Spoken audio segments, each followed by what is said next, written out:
Salve a todas e a todos, como faço toda terça-feira, falo sobre algum tema da educação ou vinculado à educação, sobre aspecto até, como é o caso de hoje, da natureza jurídica das entidades de ensino superior e de educação básica. Até 1996, todas as instituições para obterem, né, o credenciamento de uma faculdade e autorização de curso necessariamente precisaria ser sem fins lucrativos. Curiosamente, era uma regra exclusiva para a educação superior. A educação básica não tinha essa restrição. É até curioso porque, às vezes, o mantenedor da instituição superior tinha que criar uma outra para a educação básica, uma sendo limitada e a outra sem fins lucrativos. E outras até criaram fundações nesse sentido. Mas a Constituição de 88, ela trouxe no 209, artigo 209, a possibilidade da livre iniciativa acessar o ensino, livre iniciativa privada, e nesse sentido colocou condicionantes como autorização e avaliação por parte do poder público em respeito às normas gerais da União, no caso, a Lei de Diretrizes e Base, propriamente dito, né? E com isso, houve uma alteração à própria LDB, no seu artigo 19, no inciso 2º, estabeleceu a possibilidade das instituições se constituírem de diversas formas. E ainda para consolidar isso, a Lei 9.870, de 1999, ela alterou o artigo 7º da Lei 9.131. Essa Lei 9.131 foi que extinguiu o Conselho Federal de Educação, criou o Conselho Nacional de Educação, e entre as quais criou a possibilidade, no artigo 7º, das instituições criarem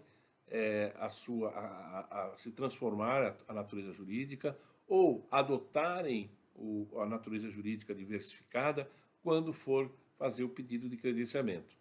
A única exigência da lei é que quando a instituição fazer a transformação da natureza jurídica, ela tem que comunicar o Ministério da Educação para efeito de averbação e registro e as alterações cadastrais necessárias para o acompanhamento do Ministério da Educação, que um dos critérios é a sua rigidez em relação à questão de como a instituição ela é constituída no que diz respeito ao seu objeto estatutário, que tem que ser para a oferta de cursos em todos os níveis, em todos os graus, quando ela tanto atua na educação básica, como também na educação superior, né?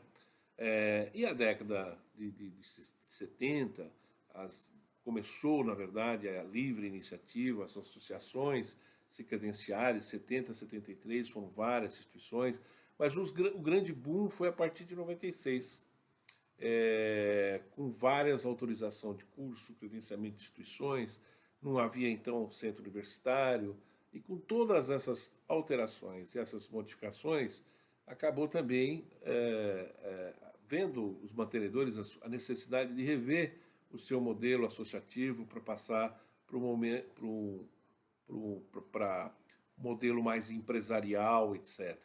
E isso por vários motivos, alguns por uma questão de sucessão, outros pela necessidade de entender de que precisaria vender a própria instituição, como ocorreu em larga escala, e o setor foi se consolidando, e o que aconteceu? Até 2014 houve um crescimento mais tranquilo para a educação superior, havia um financiamento estudantil grande, o ProUni foi outro programa facilitador, sob o ponto de vista da isenção fiscal, mas com a consolidação as dificuldades começaram a atingir, né? Porque ninguém imaginava, por exemplo, na década de 90, que iria existir o IPO, que empresas iriam ser listadas na Bolsa de Valores. Tudo isso foi uma grande novidade, né? Foi uma enorme novidade no setor e tudo mais. E o que aconteceu com tudo isso? As instituições começaram a ter dificuldades, obviamente, na sua sustentabilidade financeira. E o ano passado foi um ano, até por causa da pandemia também, um ano muito preocupante por causa da reforma tributária, o que poderia acontecer, um encargo maior para as instituições, ou seja, tudo isso criou-se, obviamente, uma enorme dificuldade, uma reflexão por parte de várias entidades. E aí nós começamos, na realidade, a receber as instituições com indagações sobre se o modelo que adotou até então, perfeito para aquela ocasião, ela fazia sentido agora, ou seja, se transformou com finalidade lucrativa, etc., mas o grau de concorrência é muito mais acentuado e, evidentemente, a instituição ela precisa ter CND, ou certidão negativa dos débitos fiscais, para diversas coisas, né? O semestre tem decisão judicial contra reconhecimento de curso, credenciamento, etc., dizendo que não precisa exigência por parte do Ministério para isso, mas tem outras coisas que vai precisar, como, por exemplo, FIES, ProUni, convênios com os hospitais, enfim, são vários, mesmo na educação básica, por exemplo, que em São Paulo tem escola da família, para fazer o pagamento precisaria ter certidão negativa de débito fiscal, quer dizer, tudo isso foi uma somativa de preocupações. E aí nós começamos a receber da educação básica entidades que eram lucrativas e precisamos se reorganizar do ponto de vista, inclusive patrimonial, querendo se transformar sem fins lucrativos. E as entidades também mantenedoras de educação superior, no mesmo sentido. E ou seja, foi uma coisa interessante e muitas delas começando a discutir também quase que a retomada do que aconteceu na década de 70. Porque o que aconteceu na década de 70 até 90? Não havia outra possibilidade de pedir curso, credenciar a instituição, se não fosse pelo meio de uma associação ou de uma fundação. Então todas só tinham essa maneira de se constituir e muitas delas também solicitaram, né, o certificado de entidade beneficente de assistência social, obtiveram o certificado de assistência social.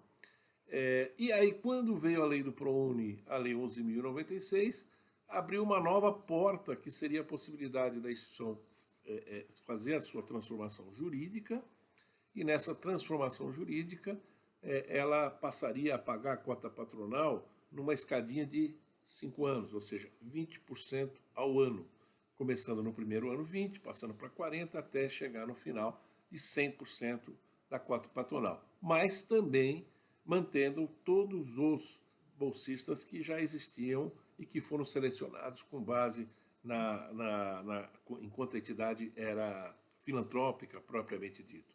Então agora o caminho começa a ser diferente. Volta novamente a instituição querendo se transformar em associação e ainda depois pedir o certificado de beneficente de assistência social. Também para, às vezes, dar soluções em patrimônio, tem patrimônio que está dentro da instituição, patrimônio físico, imobiliário, etc. e tal, a fim de dar uma solução, às vezes até sucessória. Tem uns que estão voltados para a educação, tem outros que não estão voltados para a educação, mas estão ali como sócio daquela entidade, etc.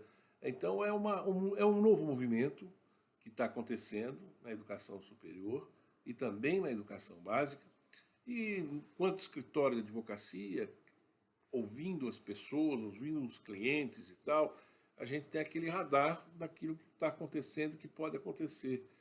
Inicialmente era uma tendência que poderia acontecer, e hoje já é um fato que está acontecendo e que é uma reflexão que todos têm que ter, baseado, obviamente, na sua realidade, além da realidade, a questão associativa como ela está, no caso, ou societária, e sendo uma entidade que vai se transformar em associação, quem serão efetivamente esses associados, se permanecerão todos os membros ou não.